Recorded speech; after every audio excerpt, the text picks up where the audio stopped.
Hi, I'm Jack Bailey. Welcome back to the Blue Line Report. We have an amazing episode for you today.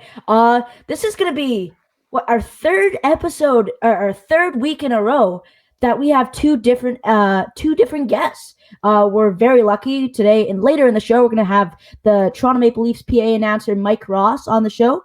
But for right now, we're going to have Cameron Hughes, who every name under the sun couldn't name it. He's the dancing guy. He's the t-shirt guy. He's that crazy fan of the at the arena who you think probably had too many beers, but no, this is his job.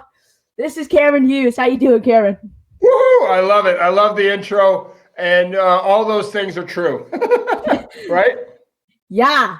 So, you just recently wrote a book called King of Cheer. I did. Tell us a little bit about that. Well, yeah. I mean, I put together, the stories from my career of performing at, sporting events, comedy events, doing TV, hosting, all starting off in Ottawa, kind of like as a joke one day, because I didn't make my high school basketball team, and then I was a mascot, and then I kind of got up at a hockey game and decided to dance. And my whole joke, Jack, is that I haven't stopped dancing since, And so I put together a book of the best stories.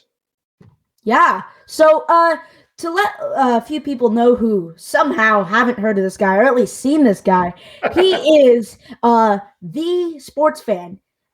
He gets hired basically by teams to go in and be that fan in the stadium that electrifies the whole crowd.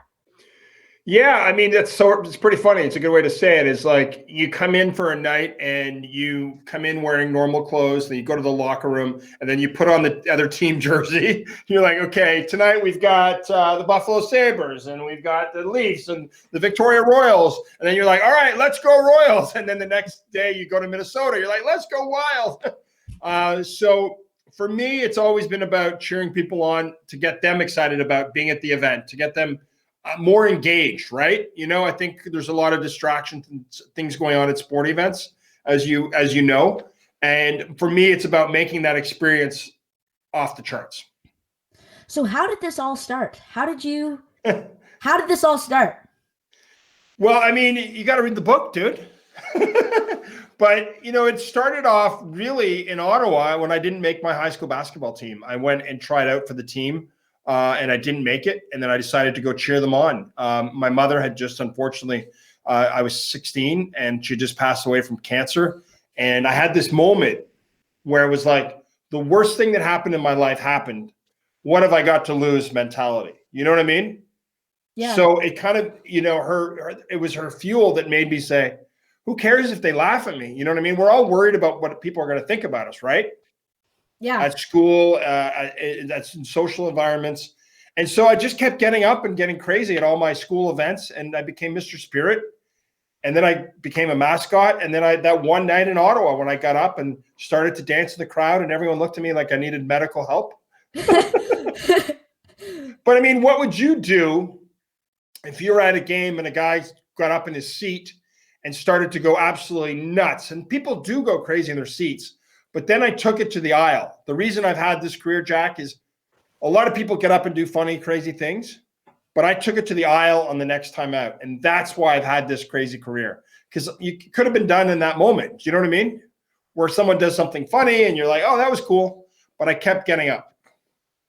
Now, the pandemic has definitely hurt, or at least paused the career so far. But Yeah. Let's say before the pandemic, what was the average schedule looking like? Like, how many games were you going to a week? That's funny. It's a good question. Probably about 2 sporting events a week at that time, because it's, the winter season's a little more hectic. And then I also speak at events. I host events. So it was around 2 to 3 events a week. So when the pandemic hit, my first cancellation was in January, an event in Asia. And then within a week, I lost about 25, 30 events, plus, all the other events you would have had, after that. So I started making crazy videos in my back studio, and my partner was like, "Are you okay back there?" And then I got hired to do funny Zooms, so it's kind of like all of us, where you got to figure out different ways to stay creative and stay, sane. Yeah, like how have you adapted to not being able to do like your job? Well, I mean, yeah, I love how simple that question is. At first, it was good in the sense of companies wanted to figure out ways to do things for their people. Like you know the deal. You go to school, you want to be excited, you want to be energized. So people had that mindset. And then I had a moment where I was like, "Am I going to finish this book?" It was probably I don't know if it was half done. I don't know where it was, but it needed to be worked on. And it takes a lot to write a book, especially with someone with my brain. And then, I'll be the first to admit it's the ups and downs. Like, I mean, it's hard for someone who is very extroverted and whose life is to connect with people. That's what I do for a living. Average person connects with people at the grocery store, the coffee shop. I do it for a living. There was a TV station that said I'm the most unemployable person in the world. I was like, I guess it's sort of a compliment, Kind of. right? Yeah. So what was it like writing the book, going from a very energetic job, a very interactive job, a very performancey job to being behind the curtain and just writing? Yeah, I mean, it was a long process. It took me 2.5 years to do it, but I did, like I said, a lot of the heavy lifting during the pandemic. It was hard, man. It was hard. Like, it was hard to get out, the personal stories, like I said, about losing my mom, the highs and lows, dealing with different things in your life and what makes you grow. And I think why I'm so proud of it. And a friend of mine told me today, he said he loved my book because he could pick it up, grab it, and just get caught up where he was and read a few stories, the stories are short, and then pick it up the next day without being like, oh, where was I? You know what I mean? Oh, he was on the train to Chicago. It's like, no. So it's like you and I hanging out at a game, and I'm telling you a few stories. That's the concept of the book, which made it really challenging because it's not like, you pick up most books, Jack, and they're like 8 chapters, and you're like, Yeah. in this chapter, he did this.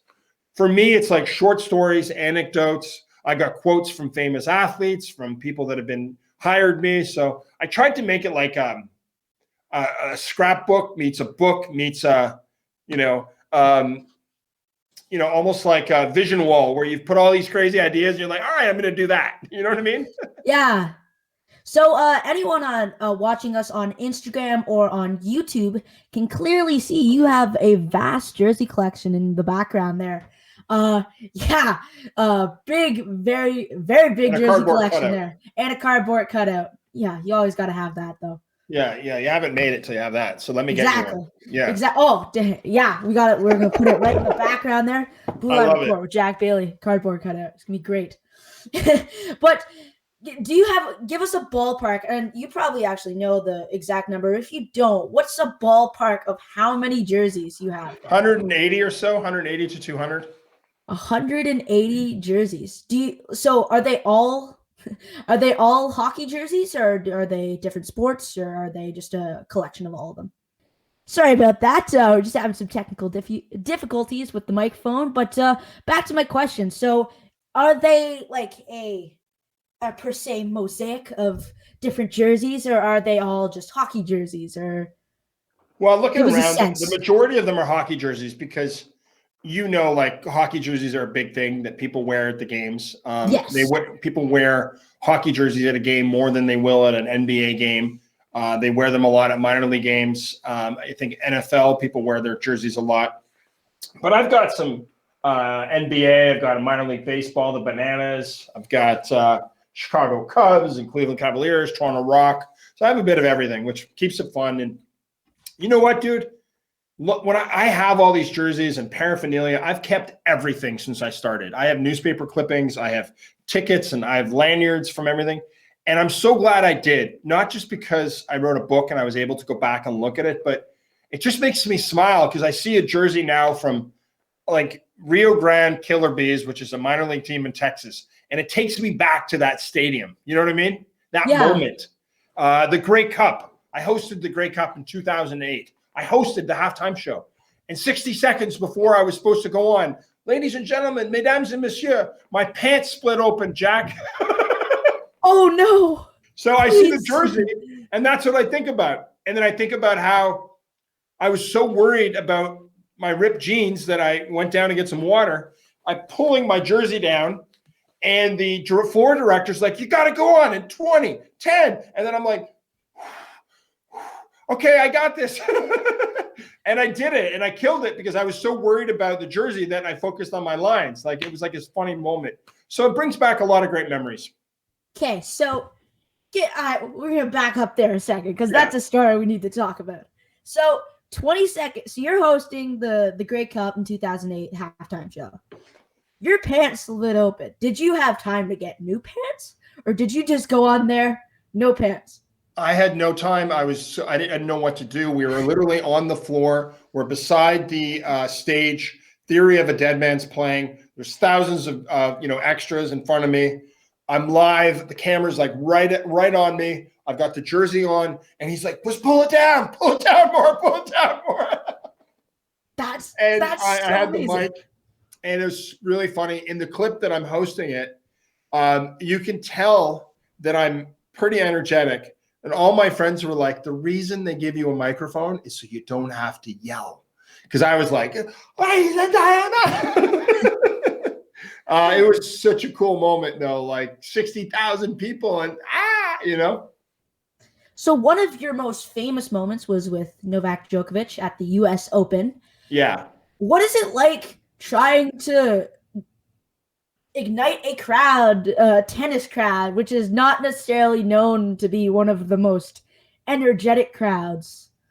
Well, the funny thing is about that, in the perception versus the reality of a tennis crowd, right? You think, oh, it's like, because while they're playing, you're like, you're quiet.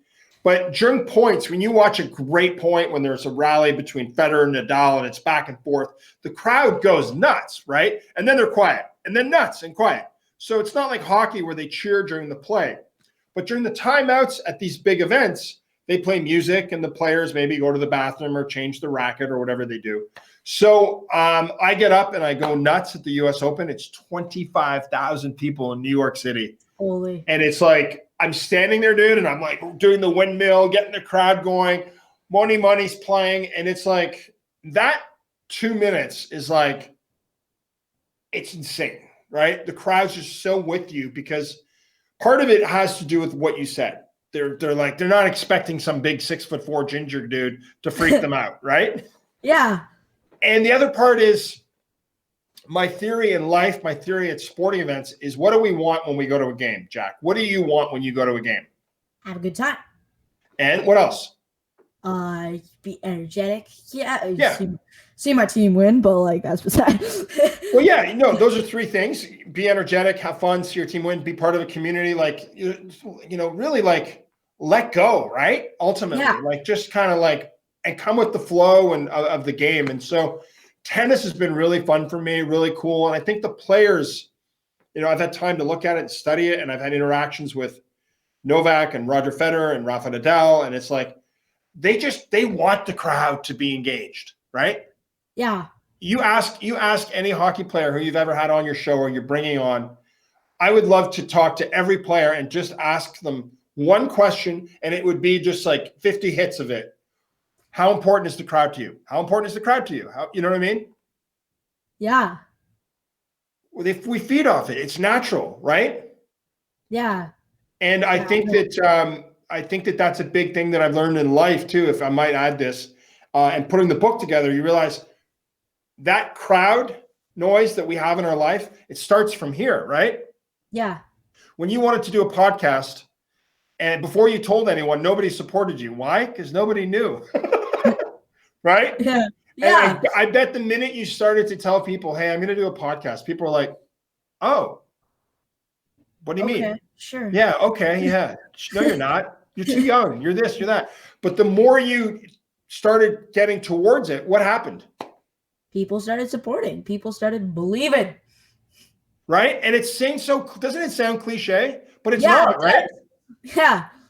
But it's not. Yeah, I know exactly what you mean. So I look at you and I'm like, all right, well, yeah, no, I'm just going to do it, and I'm going to do it. And the more you do it, and then the way we met, and like you put it out there, that's my book. That's the story. It's about cheering yourself on, and the crowd will cheer you on. We're going to get off this interview today, and I'm going to think of 3 people that I think should be a guest, and I'm going to introduce them to you. And I don't know what's going to happen from that, but that'll be the magic of how this world and how being good, like throwing good energy out, works, right? Yeah.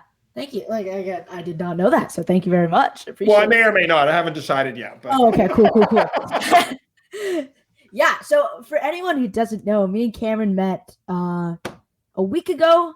We Cameron was having an Instagram live, and he was trying to encourage people to come on. And I was just sitting at home, and I'm like, oh. So I actually first heard your story. Well, I've obviously seen you on all the Sportsnet highlights, but like, oh, that's funny, and then never thought twice about it.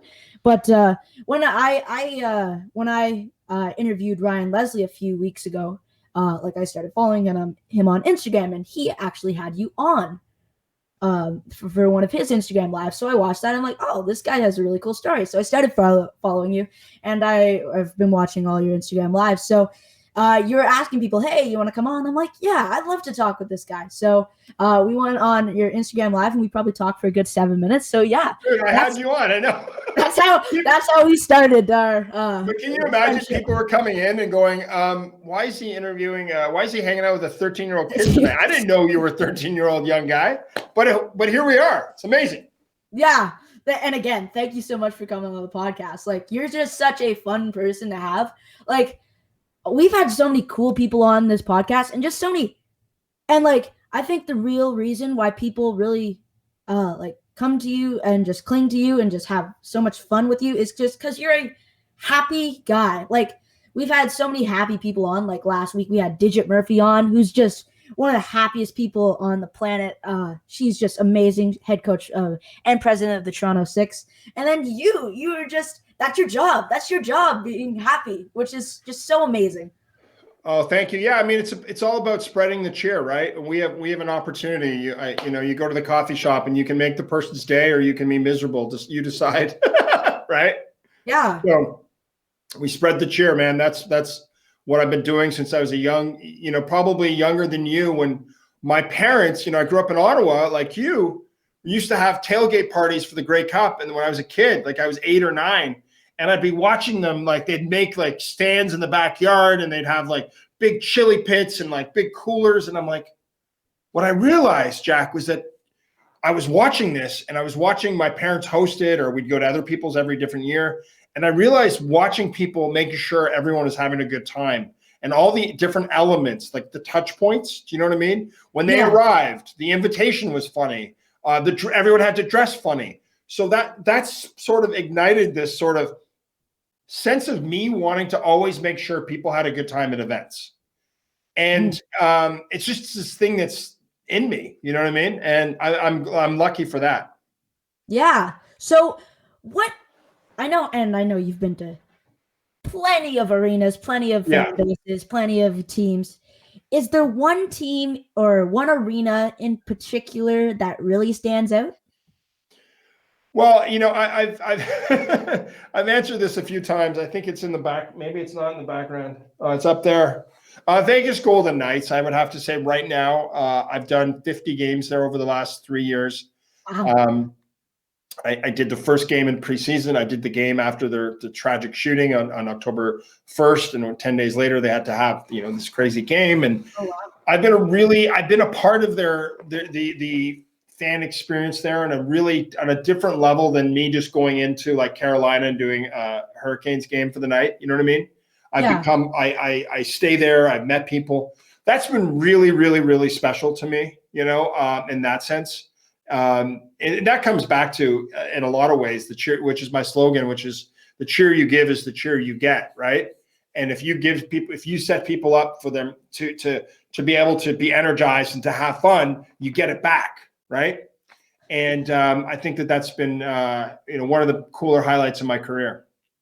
So you've gotten to have a lot of player interactions. Practically same question as the last one, but are there really any player interactions that really stand out for you?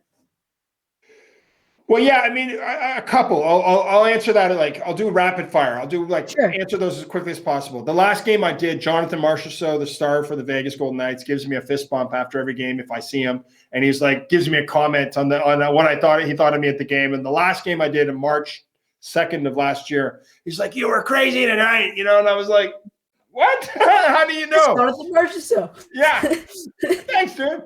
Connor McDavid. I don't know if you've heard of him. Yeah, exactly. Connor, I think I've heard of him. Yeah. yeah, he's going to be really good. You should take an eye on him. He Got a came future. off the ice once, and I met him before that, and he got first star. He scored a goal in overtime, and the PR guys asked me to wait to cross where all the Oilers were coming off the ice. I had to get to my locker room. They're like, "Can you wait? Can you wait?" I'm like, "Sure." So I wait, and then Connor comes off, and he gives me a big hug, and he's like, "That was crazy." I mean, I have a picture of that, it's actually in my book. And the PR guys were like, "What just happened?" Did Connor McDavid just hugged you?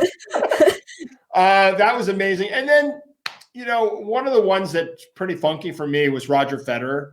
I performed at his charity event, and we surprised him. His agent said, "Let's surprise him." I'm like, "Okay." You know what I mean? Like, what a weird conversation that was. Anyhow, we surprised him and Bill Gates, believe it or not.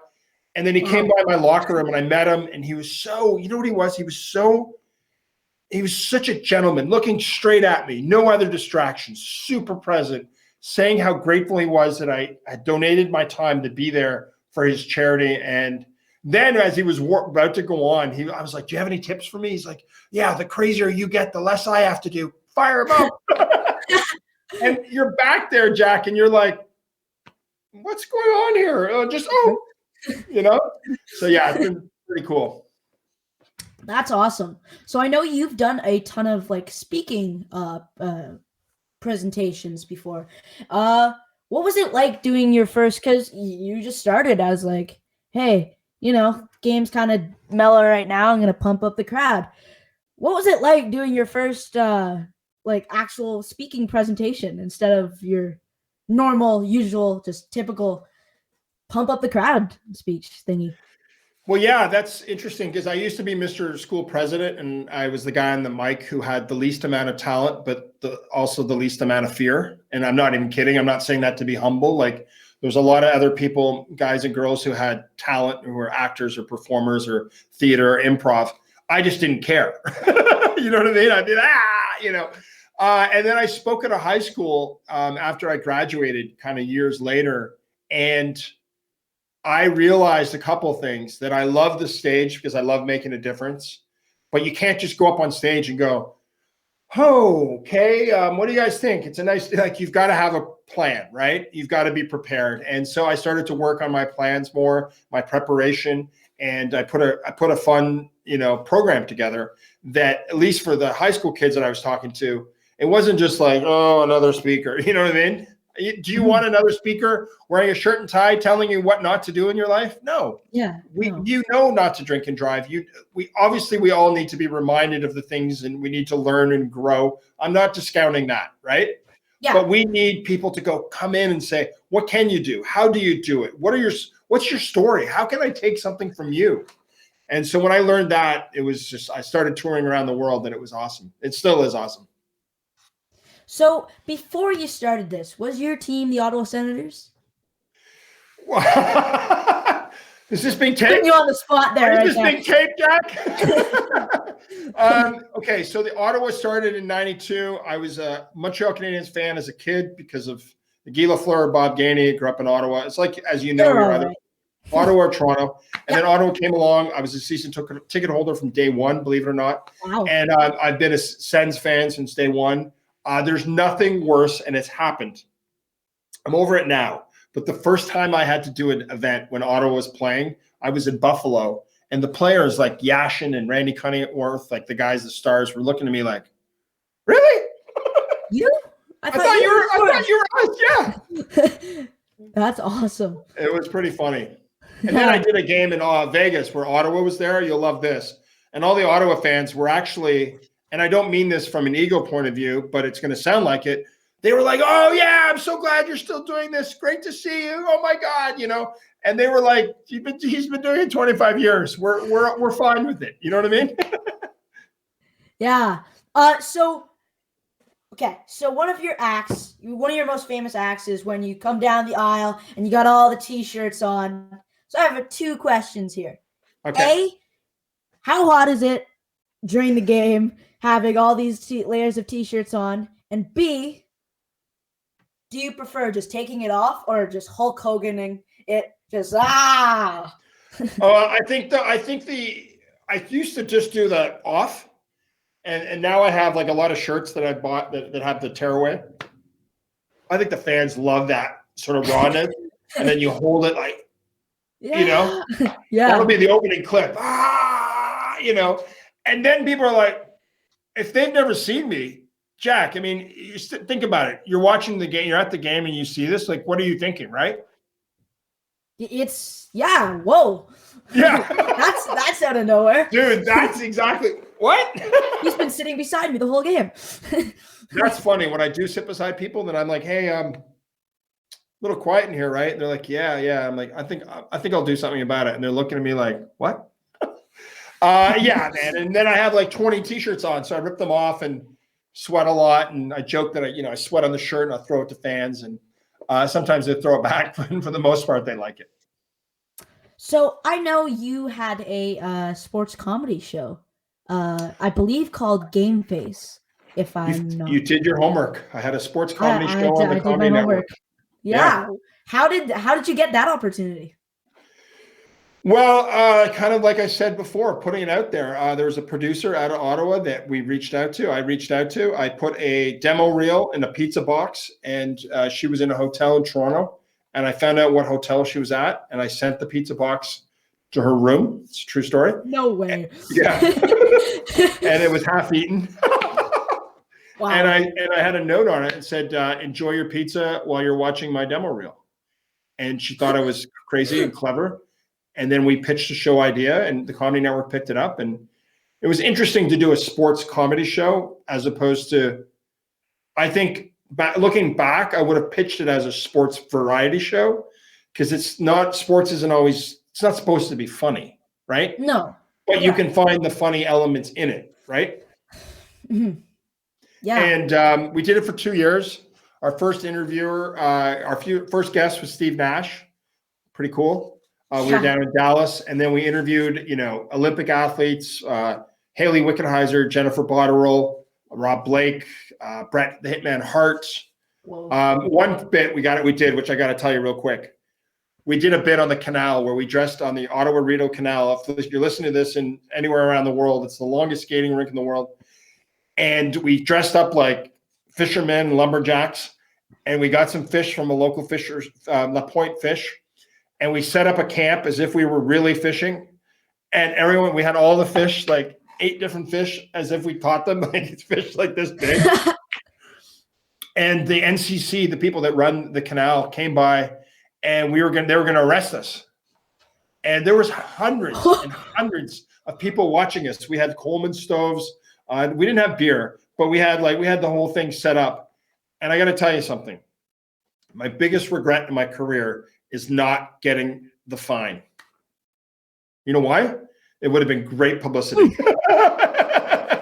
Right? That is true. That is true. It was pretty funny. Yeah.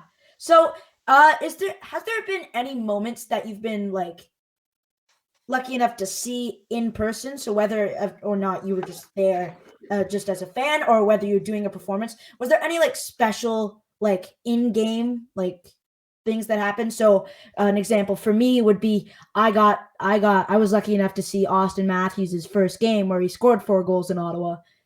Is there anything games that you've been to like that? Yeah, I mean, it's a funny thing, like being at an arena for the first time and they opened it, like it was the Palladium, and now it's, I don't even know what they call it now. CTC. What is it called? Canadian Tire Center. Canadian Tire Center. Being at the opener, like things like that are just like, you'll never forget being there that first night. I was there when Sidney Crosby scored the goal. I was literally behind the net. I was also performing at it. Whoa, that's kind of huge. I mean, that was like, being behind it was like really cool. Yeah. And then it's like, for me, I think you're asking a question that's in a way bigger. And it's like, how cool is it? And also, how grateful are we? Like, in 10 years from now, when you're 23, you're going to still remember being in Austin's. If you ever meet him, right? Yes. You'll be like, hey, dude, I was at your first game when you did this. And he'll appreciate that because you appreciate it. You were grateful for it. If you know what I mean? Yeah. So there's a lot of moments that, I tried to put in the book of like, I'm always like blown away by the significance of them. And I think it's important to realize them, right? Even if it's a minor league game in the middle of, I don't know, Louisiana, where it's the referee who's been working his butt off his whole career, he's celebrating his 1,000th game, and Steve Cruikshank's name, and you're there cheering him on. I mean, he worked his whole life to get to that point, right? So there's all these cool moments that add up. That's awesome. By the way, who's your favorite player? My favorite player, personally, probably either Austin Matthews, because I saw his first game where he scored 4 goals, and he now has, at the time of recording, 8 games in a row that he scored a goal. So he's all right. No biggie. He's all right. It's either him or Ilya Mikheyev. And when I tell people Ilya Mikheyev, he's a fairly random player to hear. He's a third line, more of defensive forward for the Leafs. And the only reason he's my favorite player is because in his first interview, and I love this, and I will quote this for the rest of my life, the first thing he said, the first question he got was, what's the thing you miss most about, what's the thing that's so different between Canada and Russia, because he's obviously coming from Russia. And he said, Canada doesn't have enough soup, which is just, I think is the most wholesome, just amazing thing you could ever say. And I have Canada, it in the back. I have it in the back there. That. I have it probably up back there. But he actually signed a partnership with Campbell Soup, and they released a Toronto Maple Leaf special edition Campbell Soup, and I will never forget that. His nickname, Soupy Superman, like that's like just the story is amazing. It's the most wholesome interview I've ever seen. That's so good. Who would be your dream guest on your show? Your top 3 dream guests. Well, I've already had one of my dream guests on, Cameron Hughes. Thank you. So Cameron Hughes, exactly. Dream guest, probably. I mean, really, any Toronto Maple Leaf would be awesome, former or present day. Yeah. I mean, I've already gotten to talk to Mark Borowiecki, who is probably, even though I'm not a fan of Ottawa, he was just one of my favorite players, even though he played for the Senators. So as soon as he joined Nashville, I'm now able to cheer for him. I'm so happy to see that. So I've had him on my podcast before, which was one of my favorite interviews. And by the way, on that note, isn't it amazing how great hockey players are? Like humble and, they're just so amazing. Like just great human beings, which is so cool because I know, and the media can often build them up, and just people can build them up. What about Brad May? Do you like him? Yeah. Should we call him right now? Sure. Okay. Let's call Brad May and get him on your podcast, okay? All right, cool. While we're doing this. All right. Yeah. So, just for anyone listening at home, we're live. Clearly, we're now calling Brad May. Brad May. Just we're calling him right now. Former Anaheim Duck and Buffalo Sabre. No biggie. I met him in Vegas when he was broadcasting, and he is one of the nicest guys. 19-year NHL veteran. He played for the Leafs, Sabres, Canucks. Let's see if he answers. He's probably golfing. Come on, Brad May. Oh. You have reached the voicemail box of Brad May. Hey, Brad, it's Cameron and Jack. And we are doing a podcast live. And Jack is a huge fan of the Toronto Maple Leafs and a big fan of yours. He's 13 years old, and he would love to have you on as a guest. Right, Jack? Yeah. So say hi to Brad. Hey Brad. I'm Jack. I run a podcast called The Blue Line Report. I'm currently having Cameron on right now. He's on our podcast at the moment. So if you have 30 minutes free that you'd be willing to come on a podcast, I'd love to have you on. We need you for 30 minutes, Brad. Anyhow, thanks for listening. Have a great day. We'll see you soon. Thank you. Well then, yeah, no biggie. We just call Brad May. No biggie. Whoa. I wish you'd answered. Sorry. Hey, no worries. So do you have any advice for someone who wants to work in sports? Yeah, start. I mean, I think that I'm kidding, but I'm not. The entry levels in sports are different than a lot of other places. A lot of the times you really do have to start like the lowest of the low, so to speak. I could name you probably a dozen different people who I know are presidents of teams right now in minor leagues and major sports that all started right here and worked their way up. Get in the door. That's my advice for anyone who wants to work in sports. And there's two sides to it. Minor league sports do not pay well. Just going to say that. They don't. And it's not always about money, but you've got to be really passionate about it, right? People that work in sports are really passionate about it.